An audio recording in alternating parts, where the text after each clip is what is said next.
talking about quality. Yes, indeed, quality.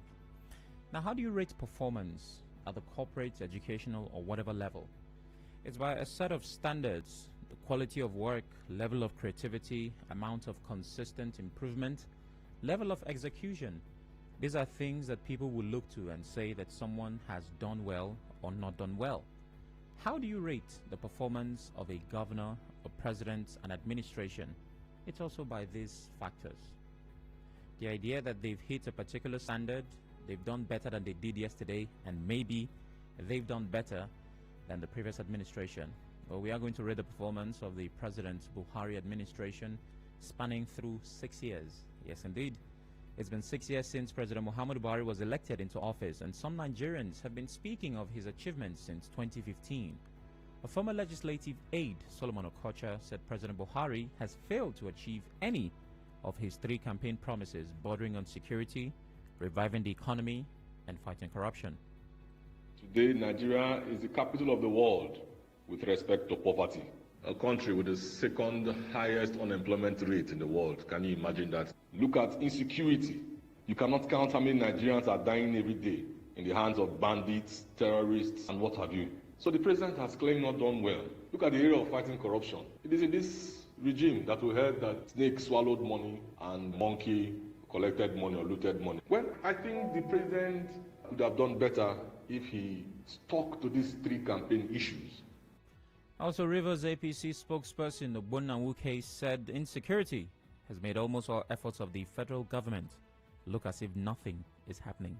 We must not overlook insecurity, because insecurity has made almost every effort achieved by this administration look like nothing is happening on ground. And that's a critical factor. A change in the service chiefs of late, push against Boko Haram, increasingly by the Nigerian military, also just that this government is determined to stamp out insecurity. I think too that whereas we are complaining about an era of insecurity, that some solid effort is being made by this administration to ensure that Nigerians can sleep with their 2 eyes closed.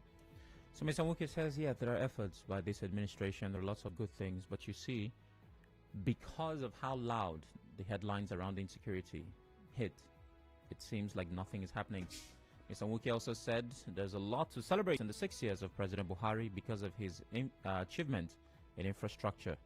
Basic infrastructure emerging in various parts of the country. In the east, you are building the second Niger bridge, you are building the port at Onitsha, the roads in the southeast. So in the south, you can see what is happening in Port Harcourt now. A deep sea port planned for Bonny, a rail university planned for rivers, international railway park also planned for rivers, and we are talking about the Ogoni water project now because of the extent of environmental degradation there as a result of oil pollution activities. So many things are happening almost at the same time.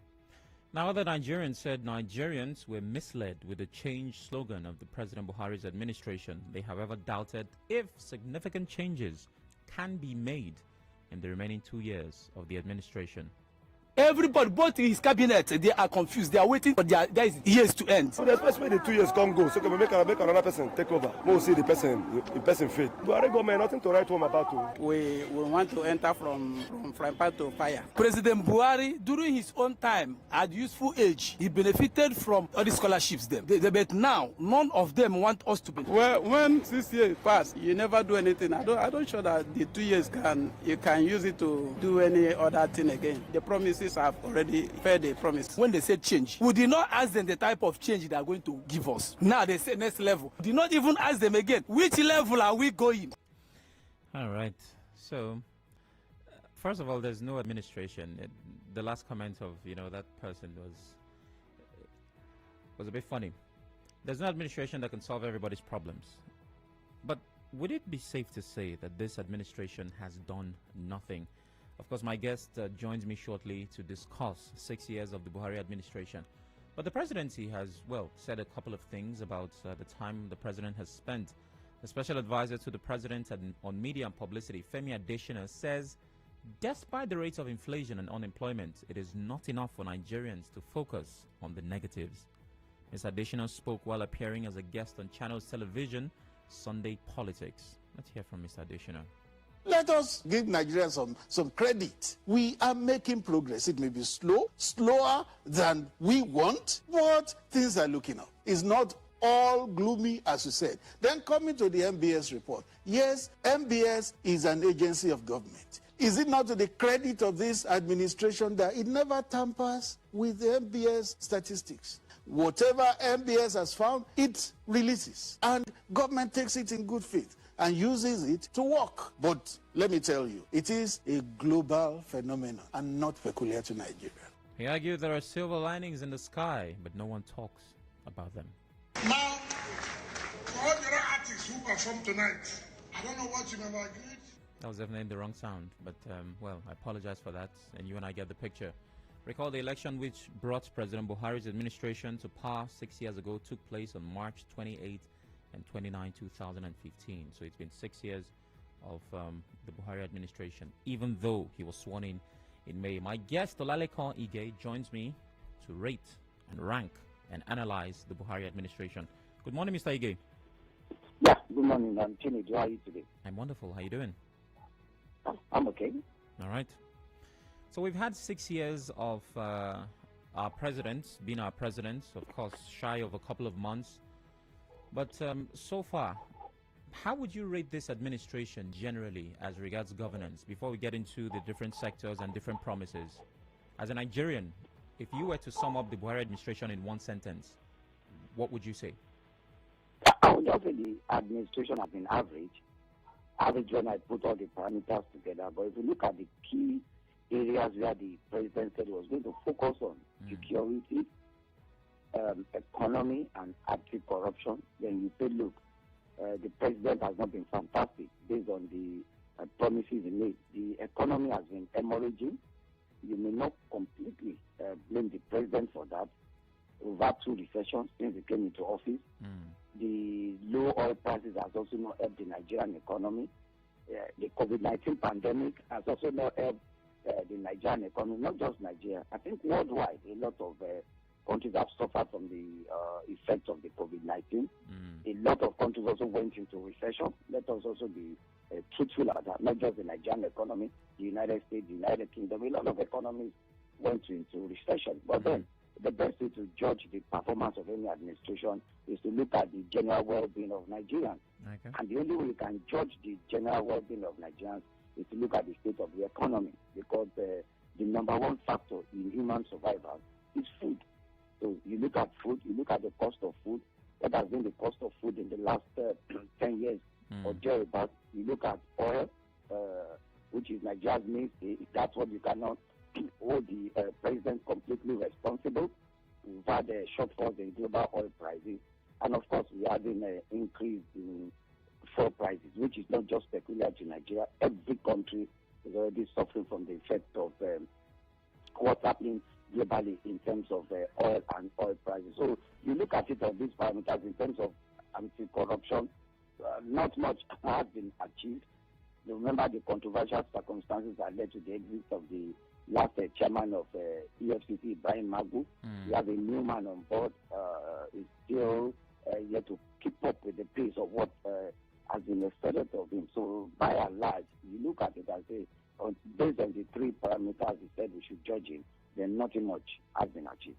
Well, many of the things that you've listed are reasons why this administration might be moving slower, but those are supposed to be strengths, because if I make promises, if I decide to run for office, I'm doing so stating that even though I know that I will face some of these challenges, I have the capacity to solve them, or at least help us manage them. But if we begin to see some of these challenges as excuses why the government did not function optimally, it's kind of self-defeatist. It goes against exactly what we voted for, don't you think? Well, there are certain things you can't just help. For example, Nigeria's main source of any revenue is oil. There was absolutely nothing he could have done about the fall in oil prices. That was a worldwide phenomenon. There is nothing he could have done. We had the oil. It's not as if we were not producing the oil. We were producing, but the demand was crashing. And what happens when demand crashes? There will be low fuel prices. In terms of the pandemic, could we have helped the pandemic? I think we should also give some credit to the government that Nigerian economy did even completely collapse during the pandemic. There were certain factors that were beyond everybody's comprehension. There was just nothing any government could have done to avert what was there was worldwide lockdown. Okay. And that shut down a lot of economy. And I'm sure you're aware that a lot of countries have to dig deep into their reserves to be able to bring out palliatives, to their citizens so that they could help the citizens survive, those difficult times. So, if you're in government, there are certain factors that are just beyond your comprehension. And now, in terms of being able to look inward and see how you can sort of put some shock absorbers, into the economy and ensure that, look, Nigerians don't feel much of the impact. We also have the insecurity challenges in the northwest, in the northeast, in some parts of the south. So we've had a lot of factors, all coming together to just ensure that, look, Nigeria's economy is moving slowly. As at last year, we're already in recession. We are out of recession already. So you look at the premises upon which he said, look, we should judge it. Insecurity is still a constant, denominator in the northwest, in the northeast, some parts of the north central. We've had the issue of banditry. We've had the issues of agitation in southern Nigeria. A lot of places that are practically, not accessible, at the moment because of insecurity. So you look at some of these factors and say, look, has he really done well in terms of what he said? We should judge, and we can begin to give him the marks on that. All right. So staying with the 3-point agenda, as I like to call it, economy, fighting corruption, and security. For the economy, let's take a detailed look at that. Now, we know the obvious challenges around what the pandemic did and fighting 2 recessions in one administration, even though the first was inherited from the previous administration. How friendly is the Nigerian business environment? Because when we talk in economy, we also have to look at how easy it is for people to do business in this space. Would you say that under the Buhari administration, it is easier to do business as a Nigerian as compared to previous administrations? Well, one of the greatest enablers of business anywhere in the world is the issue of security. When a place is secure, investors are confident of coming in. They are sure that their investment is safe. They are sure that their workers are safe. They are sure that, look, a whole lot of things will fall into place. So in terms of the insecurity that have plagued, some parts of Nigeria, you can say, look, it has not helped the business environment because you need to be safe to even be able to think of doing business. Another enabler of business anywhere in the world is infrastructure. In terms of infrastructure, I think we can give some kudos, to the present administration in terms of infrastructure, roads. I think are being built. We have the railway coming on. We have international travel trying to get better. Apart from that, has been a burden, onto the nation. They are trying to find a way around solving the traffic logjam around Apapa so that things can move on quickly. A deep sea port is trying to come into Port Harcourt. The Onne port is functioning. The Warri port is about setting up. For the first time in 14 years, the Calabar port was able to export, cocoa. For the first time in 14 years, Calabar port was able to export something out of Nigeria. So you look at in terms of infrastructure, I think you can give the present administration, some credit. Roads, of course, are going on in several parts of Nigeria. So you could look at, in terms of infrastructure and say, look, they are doing well. In terms of Nigerians being able to have access, to cheap loans, that is a function of what is happening in the economy. Have they been able to do that? Look at in terms of agriculture. Give some credit to the present administration in terms of agriculture. The Anchor Borrows program has been able to generate not just employment, has been able to give us some reasonable level of food sufficiency. Well, the accountability of some of those schemes have been put to question. I know every other week, I have conversations with a jury about some new social scheme the government is introducing to help the people. But there are always questions as to whether or not it gets to the people. The fact that that conversation happens. But Sam, the Aqua Borrows program is a fantastic example of whether the money got to the people or not. Kebbi State is a living example of the Aqua Borrows program. As of today, the largest rice-growing state in Nigeria is Kebbi, followed by Ebonyi State. If the money is not getting to them, then we'll probably be having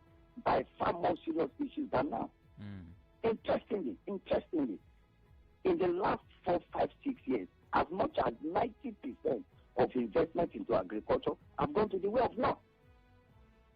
So even when you judge some of these things, you also look at what has been the, should I say, cost responsibility of also respective state governments.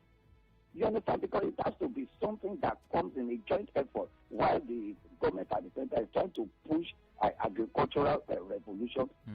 Realistically in Nigeria, how many states in Nigeria today are even bothered about agriculture on a large scale so that we can begin to get, cost benefits of what's happening at the federal and the state level? But the conversation is about the federal government of Nigeria. So I've just talked about areas where, we could get some credit for them. In terms of railway, if the railway can get to desired destinations, for example, if we can do the Lagos to Kano corridor, we can get Port Harcourt to Maiduguri corridor functioning, then you are also talking about logistics. You are talking about ability to be able to move things from one location to the other. So while you could score the administration low in some areas, of course, you can also give them some kudos in some other areas too. All right, so security and infrastructure is what helps businesses thrive.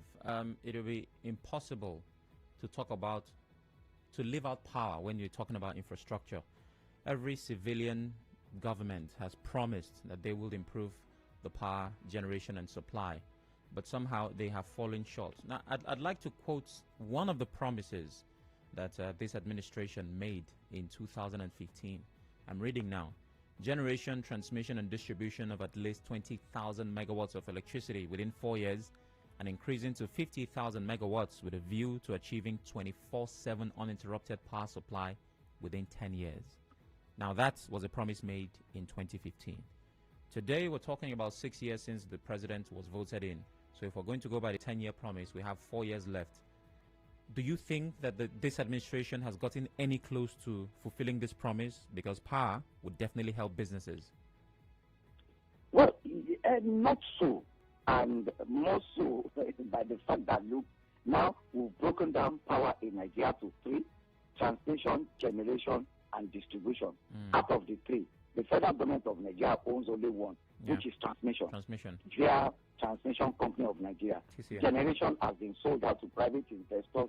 Distribution has been sold out to private investors. I want to believe strongly that the government didn't apparently understand what the power sector was all about. I hope I'm correct on that.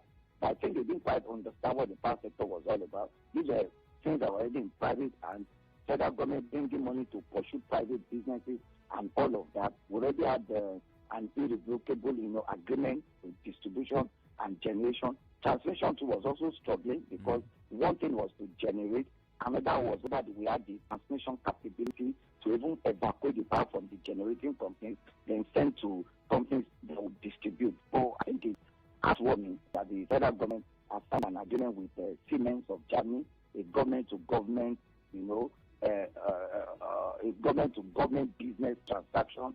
Let's see whether Siemens, is able to come into focus and give some credit to the government too.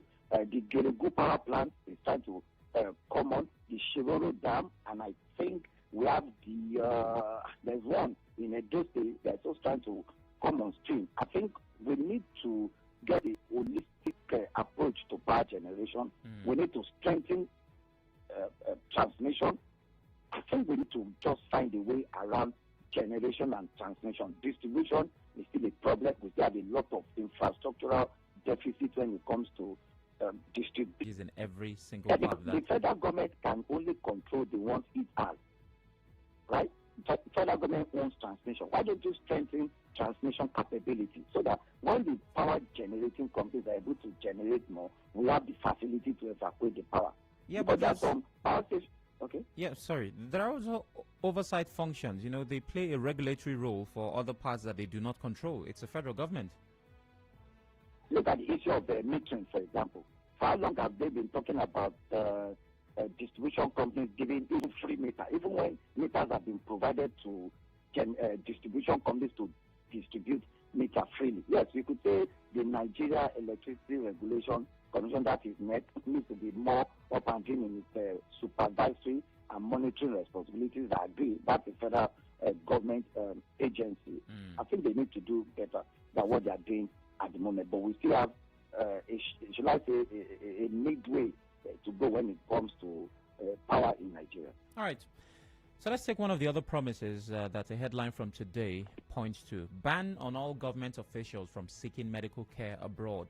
This promise was made at inception in 2015. Obviously, we can tell that in the first tenor, this promise was not fulfilled. And the biggest story this morning is that our president is to visit UK for medical checkup. So obviously, with that one, I don't know if there was no intention to fulfill that promise, but the government is not doing well in that regard. That's obvious, really. It's obvious. And one of the best ways you can test how competent our health sector is to have the president, take vacation inside the country or visit any of the world-class hospitals that we have in Nigeria. I do not believe that we will not have sufficient, or should I say, I don't want to believe that we don't have some of the best, health facilities in Nigeria as of today. I'm sure we have health facilities that can receive the president and take care of the president. So there is no better way for you to judge when you have the president travel out of the country. It would have been better if he stays within the country and say, look, I'm taking a 2-week medical break, so I'll be staying in the country. That would have been a moral booster, for the health sector. The National Association of Resident Doctors are already threatening, to go on strike. So we have a whole lot of, factors that have surrounded all these things. Okay. So let's go to fighting corruption. How would you rate the corruption war, anti-corruption of this administration? Interestingly, when you say whether the anti-corruption war has succeeded or not, I don't think it's majorly the problem of the federal government of Nigeria. If a lot of people are not being prosecuted, that problem should go to the judiciary. Of course, you also say that, look, the federal government of Nigeria can also look for ways to amend laws and ensure that the judicial arm of the government, functions, optimally. I'm sure you are aware that a lot of people, a lot of alleged corrupt people are in court, and you've seen frivolous judgments coming from the court. Somebody who says a former governor said he was not feeling too well and he needed his passport from the court to travel abroad. But we saw the former governor frolicking on vacation. He was seen at the beach enjoying himself. But the moment he returns to Nigeria, he becomes sick. A lot of corruption cases are pending in the court. Is the weather in Nigeria? Of course, you know that there has been a lot of adjournment and all of that. Lawyers conniving with judges. A lot of allegations really that have bedeviled the corruption fight in Nigeria. Somebody comes to court, he's not feeling well, he comes to the court on his stretcher, he's given a passport to travel abroad to treat himself. Yeah, but Mr. Ige, I understand that we have to point fingers at the judiciary as we should, but it is a failure of the administration. It's a failure of government to not check that. It's a failure of the government. You cannot say so because why I'm saying so because the EFCC brings somebody to court and arraigns somebody in court. EFCC is ready to make sure that the person has his day in court. Okay. What happens? The person comes to court on stretcher, or he is brought to court in an ambulance, and the judge looks at this and says, "Well, it's better we have the accused alive and have his day in court rather than him dying." Then the man gets an adjournment and travels abroad for medical treatment. Then from abroad, he writes to Nigeria and says, "Look, he's still not feeling well." What do you want the federal government to do? To forcefully prosecute him? There's a process. I just told you a former governor of a state, I don't want to mention himself, who claimed that he wasn't feeling well, but went abroad and he took pictures of himself, enjoying himself in the beach. So is that the problem of the federal government? So let's look at the process of the EFCC getting that person to court. The opposition has said that the president's campaign against corruption is selective and targeted only at those that are outside the ruling party. How do you respond to that? Well, I think we'll see the number of cases in court. The opposition surely have the right to say, look, prosecuting only one side. And I said, it's even good. I hope and pray that by 2023, another government comes in. Then the government should also pursue those that are in opposition. So that way we begin to, clean this country. Because it's not just enough. Let's prosecute those we can get. If you go to fish, Chinedu, do you catch all the fishes you see? Do you catch all of them? It's not table together, you take home and go and cook. Mr. Ike, that There are so analogy many there. that analogy does not work because the fight is supposed to be absolute. It shouldn't be a case of this is how far our arms. If the fight is supposed to be absolute, Yeah. let us catch the ones we can catch. They are Nigerians. Based Nigerians have the opportunity to based change on the government in standard, Mr. 2023. Ige, anybody who is found wanting should be. It's saying let's catch those we can. It makes it seem like we don't have the capacity. We actually can go after everyone who is accused of some corrupt. We can go after everybody who's corrupt. It's possible. So why It's should we do absolutely just possible. what we can? You know, it makes it seem like we're making excuses for mediocrity. Oh, damn. Okay, I think that's a good place to take a break. And I'm going to talk to my guest again. And, of course, talk to you. Don't go anywhere.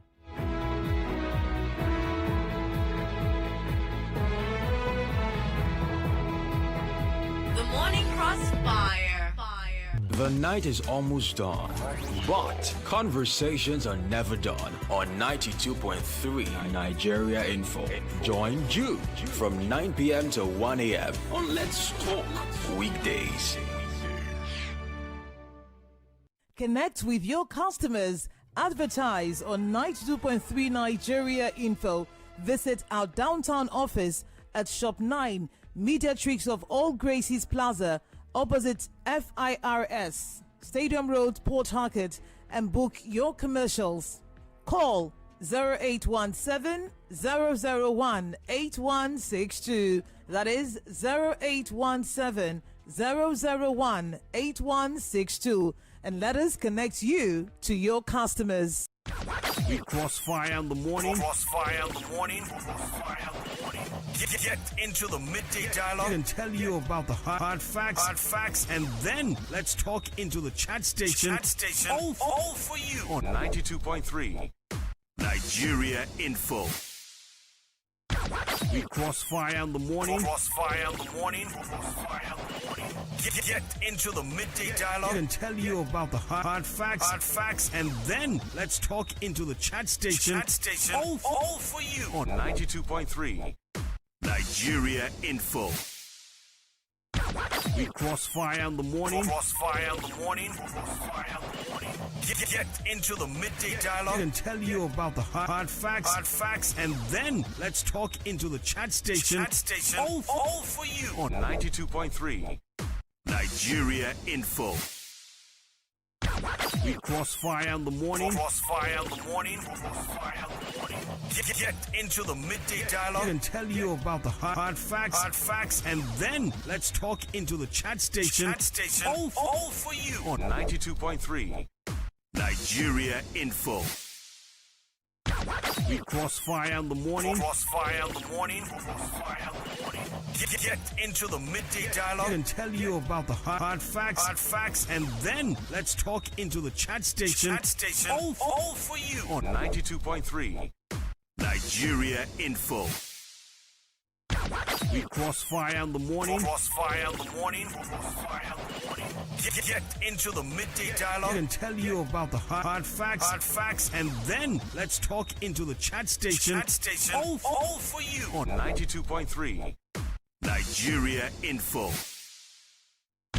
We crossfire in the morning. Crossfire in the morning.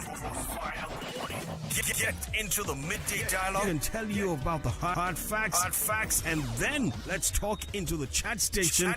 All for you on 92.3 Nigeria Info. We crossfire in the morning. Crossfire in the morning. Get into the midday dialogue and tell you about the hard facts, and then let's talk into the chat station. All for you on 92.3 Nigeria Info.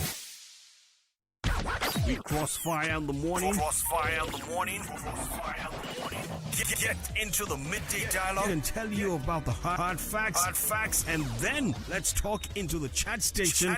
All for you on 92.3 Nigeria Info. We crossfire in the morning. Crossfire in the morning. Get into the midday dialogue and tell you about the hard facts, and then let's talk into the chat station. All for you on 92.3 Nigeria Info. We crossfire in the morning. Crossfire in the morning. Get into the midday dialogue and tell you about the hard facts, and then let's talk into the chat station. All for you on 92.3 Nigeria Info. We crossfire in the morning. Crossfire in the morning. Get into the midday dialogue and tell you about the hard facts, and then let's talk into the chat station. All for you on 92.3 Nigeria Info. We crossfire in the morning. Crossfire in the morning. Get into the midday dialogue and tell you about the hard facts, and then let's talk into the chat station. All for you on 92.3 Nigeria Info. We crossfire in the morning. Crossfire in the morning. Get into the midday dialogue and tell you about the hard facts, and then let's talk into the chat station. All for you on 92.3 Nigeria Info. We crossfire in the morning. Crossfire in the morning. Get into the midday dialogue and tell you about the hard facts, and then let's talk into the chat station. All for you on 92.3 Nigeria. An agency of government. Is it not to the credit of this administration that it never tampers with the MBS statistics? Whatever MBS has found, it releases. And government takes it in good faith and uses it to work. But let me tell you, it is a global phenomenon and not peculiar to Nigeria. This is the Morning Crossfire on 92.3 Nigeria Info. Welcome back to the Morning Crossfire 92.3 Nigeria Info. My name is Sam Oracle Chinedu, the words and voice of the Special Advisor to the President on Media and Publicity, Femi Adesina, stating that we should not focus on the negatives. It's not all gloomy. Mr. Ige is back on the phone as we analyze the 6 years of the Buhari administration. You're welcome back, Mr. Ige. Yeah, thank you.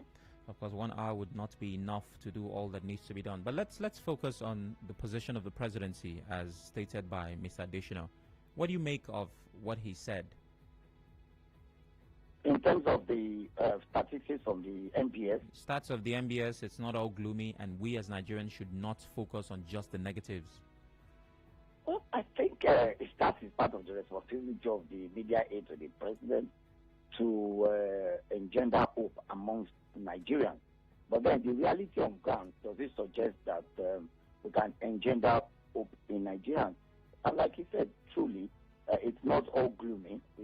It's not where they think they should be according to him. It's not all gloomy, but then it is the statistics, and the best way to check the statistics is to check the general, well-being of Nigerians. Are they better off than they were 2 years, 3 years, 4 years ago?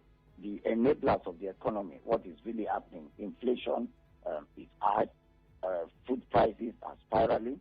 We have, of course, number one problem in Nigeria, insecurity in several parts of Nigeria. So when you take a holistic approach of all of this, then you understand why Nigerians feel abstained that this is not what they bargained for and they deserve better. All right, finally, Mr. Ige, what are the expectations for the remaining 2 years of this administration, considering, as Nigerians have said, that 1 year would be used for heavy campaigning towards 2023? The president is not involved in any campaign, so what is he campaigning for? He's not looking for another 10 years office. I would rather disagree, except you're going to say, look, yeah, but his party would heavily campaign, and the president being the figurehead would be involved in that campaign. The president does not need to be involved in any campaign. If any of his ministers wants to contest for any of the positions, it is the responsibility of that minister to resign. Or it is the responsibility of the president to tell the minister to please resign, so that let's bring another person who can focus on what we are Mr. supposed to do. Ige, we saw Obasanjo campaign for Yaradua. Let me put it that simply. Usually, Obasanjo was desperate for a successor. You can't judge 1 year. No. Based on the political history and culture, when the APC has a candidate, the president is going to be a part of campaigning for that president. It's something we've seen countless times. No, hold on, Chinedu. The first question you should ask yourself, Is the current president desperate to install the successor? The way you answer determines whether will be involved in the campaign. The APC will have a candidate, whether or not we like it, come 2023. Hold on, Chinedu. You said 1 year. I'm saying that the APC will have a candidate. You'll probably be talking about towards the end of 2022, when the every campaigns will start. Between now and the end of 2022, what are the realistic things that can be achieved between now and then? That's what we should be focusing on. Okay. So what are the things we can achieve? One thing that it needs to quickly tackle is the issue of security. That is one number one, because the issue of insecurity is also affecting a lot of other things. And that's the truth. What can we do in terms of, ensuring that the economy begins to gain strength? It is also tied to some aspects of insecurity. What can we do in terms of ensuring that, look, we have food availability? We can still achieve something between now, because, like I said earlier, the number one reason for human existence is food. If Nigerians are able to eat food and cheap too, yeah, okay. Then they can begin to think of how to make inventions and all of that. They say an hungry man is an angry man. So you understand why a lot of Nigerians are angry. They have money, but what is the purchasing power of that money? It's been lost to inflation. Can we tackle inflation between now and the next 1 year? Per generation, we signed a contract with Siemens AG of Germany. Where are the deliverables from Siemens? Are we going to have certain things planned into place between now and the end of December 2022? Those are what the president should focus on and see whether they can still achieve something tangible so that Nigerians can feel something before the end of this administration. All right. Well, thank you, Mr. Ige, for your time. As always, it's been a pleasure. Have a wonderful day. Yeah, thank you. Okay. Well, there you have it, the position of our resource person. But I'd like to hear from you now. You happen to be a resource person as well. What has stood out for you in the Buhari administration? We've had 6 years of it. Femi Adesina said we should not focus on just the negatives. Yes, there are negatives, as he admits. But let your focus not just be there. There are positives as well. So I'd like to ask you, as a Nigerian, we all know where and how we gain from government. What has stood out for you in the Buhari administration? In what sector has this administration made the most progress for you? 0817923 0002, 0817923 0003, 0817923 0007. Of course, the female caller line is 0817923 0009. Please turn off your radio as you call me. Good morning. Good morning. Good morning. Morning. Yes. From all the details of our guest on the line, I want to say by my own score, this administration has scored 0. 0? Yes, and I have my points, but I will not go because of my time limit. But let me go directly to the major points I have. Insecurity. For since this administration, more than 600, more than 6 million persons have been killed in this country. Not as a result of their natural death, but through one violent attack or the other. Well, neither you nor I. Hello. Okay, listen, it's a conversation. If you're not willing to listen, then don't talk. I know that you're driving at lots of lives have been lost. But if you're going to give a figure, you have to state the source. And so you could come up with, oh, we've lost a lot of persons. Good morning. Okay, that's definitely not for me. Good morning. Good morning. Good morning. Morning. Good morning. Yes, this is MJ.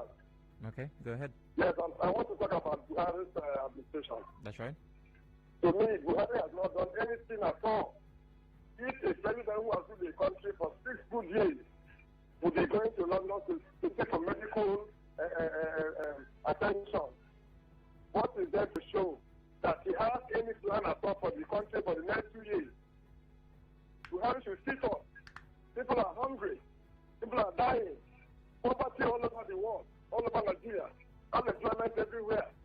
Economy zero. All right. Thank you very much. Text from Oyibo on WhatsApp says the two places this administration has dipped me is not the insecurity, but the failure to improve electricity distribution and transmission. But more importantly, the inability of CBN to enforce the presidential directive as captured during the 2018 budget speech to reduce the bank interest rate to a maximum of 9.99%. Sam, I agree with Mr. Ige that corruption fight is against who you can catch. Not matter how idealistic we try to paint it, look around the world, even in the US, UK, France, Germany, and in all EU countries. How often do you see a government prosecuting members of that administration while the administration is still in office? All right, Tex, thank you very much for that. Good morning. Good morning. Good morning. Morning. Yeah, thank you, Mr. Sam. The area where the president, for me, has done marvelously well is railway. Okay. In the past, I could remember when I was in Lagos, I used to board trains from Oshodi to Agege, from Oshodi to Apapa. Now we can do that across the states. Interstate railway, marvelous. From Wari to my village, as in from Wari down to Agenebode, you can get a train. And it was not like that in the past. I also want to say that even right from Obasanjo's time, I could remember we were all complaining Obasanjo this, Obasanjo that. So if I say, because when Mr. Ige was talking, in my mind I was saying, Obasanjo was bad, good luck was badder, Buhari is baddest, according to Nigeria. But however, we need to look at what he did that is visible, except we are not in that area. Those that are in that area can speak very well concerning that. So concerning the president campaigning for his successor, because Obasanjo did it, does not mean he will do it. For instance, Obasanjo did what we call the presidential media chat, right? Yeah. Goodluck Jonathan did that as well, but not as consistent as Obasanjo. Now, Buhari came and do it was, he messed up, and then his cabinet said it is not compulsory and all that. So that the previous president do it does not mean that he will do it, because for me, the guy is not too strong to start going to campaign for anybody. Once it's time for him to go, the guy, Baba will just go rest. Thank you, sir. Thank you. Thank you very much. The APC government has failed after Buhari. No one can stand as presidential aspirants. The party failed woefully. So Chief Tony does not believe that the APC can produce anything good after this president. I respect your guest, but he never sees anything wrong with the Buhari administration in spite of massive death and starvation. But best man, if you were listening, he gave what I believe is an objective view as to the pros, the cons, the good, the bad. And well, as a resource person, he did his best. Hi Sam, Buhari has done nothing, please. Okay. I scored the Buhari minus 1,000. Oh, come on. He's taking us back to an era worse than the Stone Age. Good morning. Good morning. Good morning. This is calling from Yemegoa. Go ahead. Yeah, Lalike Ige, you're trying, but let me remind us how much was custard. When you want to buy custard, that custard, very small pink bucket of gari, it was something 350, 400. Today, as I speak with you, it is 1,100, 1,200. And you are telling me anchor borrowers, agriculture, people are doing very well, people are into it, CBN is doing this, doing that. If that thing is not reflected on the masses, then it is a total failure. You understand where I'm coming from? How much was rice? 7,000, 6,500, at most 9,000. But today as we speak, we are talking about from 20-something thousand plus to 30. And somebody will be telling us that he has done well in terms of agriculture. I don't just get it when we talk at times. Why are we sounding like this? What are you getting from this government in terms of agriculture? You should not tell us that the man has done well. No, we are failed. Thank you. Now over to Facebook. Victory says, the only thing I know of this Buhari administration is borrowing money from dormant accounts. Chukwuebuka Desmond. So Nigerians should stop focusing on the president and the APC government. Good one for Nigerians because they are the negatives, he says. Ihua Richard, traveling sectors. Felix Ede, I can only remember the Buhari administration for travel to London, borrowing money from China. Apart from that, nothing else. No progress anywhere. And Ace, Chuchu Gold, and Nemo, I'm yet to see tangible, positive change. My final call. Good morning. Hello? Hello? Yeah, good morning. Good morning. My name is Mike calling from Waterford. Go ahead. Yeah, I just want to contribute to the administration of this. To the look of things, I would say that just like what the first, I think his last phone caller said, like, he really tried on the railway, but he has done nothing for me because he's the Minister of Petroleum. Adam. Okay, I think I can squeeze in one call. That one did not get to its end. Good morning. Yeah, good morning. I'm Oracle. Morning. Yeah. President Muhammadu Buhari administration has done well in this country. Okay. At least I can give him 50%. Okay. In the area of agriculture, he has done well. Infrastructural development, he has done marvelously well in infrastructural development. But we have not gotten to it where we should be. If others have done what he has done, I think Nigeria would have moved to where we are supposed to be by now. Let me tell you, when people come on radio, they say a bag of rice is 9,000. In which country? This is not rocket science. You can, as at the time, in 2010, with a bag of rice is 12,000 naira in this country. But today we have our own local, and we subsidy because people who are importing rice, they have waiver. We are talking about foreign rice. Where people have waiver. So let's get something clear. Let's forget 9,000 or 12,000. You said it was 12,000 in 2010. How much is it now? Of rice now, you can get good bag of rice for 18,000 naira.